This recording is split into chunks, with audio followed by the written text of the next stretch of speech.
84 metr kvadratdan iborat 6-etajda joylashgan 3 xonali xonadonni ko'rib o'tamiz. Yangi hayot domlari 22-maktabning yonidagi Kamalak domlarini bilasizlar. Xuddi shuni 6-etajda joylashgan 3 xonadan iborat. Asosiy kirish eshigi remontlari tayyor holatda, firma remonti. Demak, bu birinchi xonamiz. O'zingizda maqsadlaringizda ishlatasizlar. Ushbu xonani yotoqxona qilishlaringiz ham mumkin.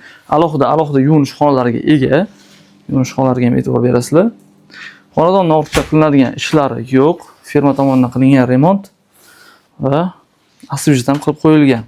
Demak, asosiy katta mehmonxona qismi, bu tarafda o'zini balkon qismi ham mavjud. 22-maktabda shu tarafdan ko'rib tursalaringiz ham bo'ladi. Kenglik yetarli darajada, ozgina tor ko'rinishi mumkin. Mana bu yerda kattagina shkaf qo'yilgan. O'shaning hisobiga. Demak, ikkita xonani ko'rib o'tdik, hamda oshxona qismi va 3-xonamizni ko'rib o'tamiz. Oshxonada kerakli jihozlar bor, lekin xonadonda faqatgina mana bu garnitura tashab ketiladi. Qolgan barcha maishiy texnikalar egalar tomonidan olib ketiladi. Gilam pardalar qoldiriladi.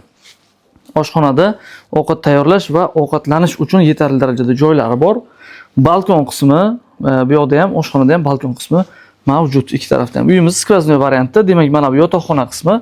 Xonadon egalari ushbu xonani yotoqxona qilib ishlatyaptilar. Yangi hayot firmasi tomonidan qurilgan 6-etajda joylashgan liftlar tayyor ishlab turgan 3 xonadan iborat 84 metr kvadratlik remontlari yaxshi bo'lgan ushbu xonadon 660 million so'mga baholangandi. Egalar tomonidan yana o'tib berildi. Biz savdolashdik, 630 million so'mga sotuvga qo'yamiz. Yana ozroq o'tib beriladigan joyi bor. Albatta biz tomonidan kesalarimiz pastda sizlarga to'liq ma'lumot uchun raqamlarimizni qoldiramiz. Kimga qiziq bo'ladigan bo'lsa, to'liq ma'lumotlarni olsalaringiz bo'ladi. Navoiy Barak kanaliga obuna bo'ling. Yaxshi joylardan xonadonlarni arzon narxda faqatgina bizning kanaldan topasizlar. Ushbu xonadon faqatgina naqd ko'rinishda savdo bo'ladi.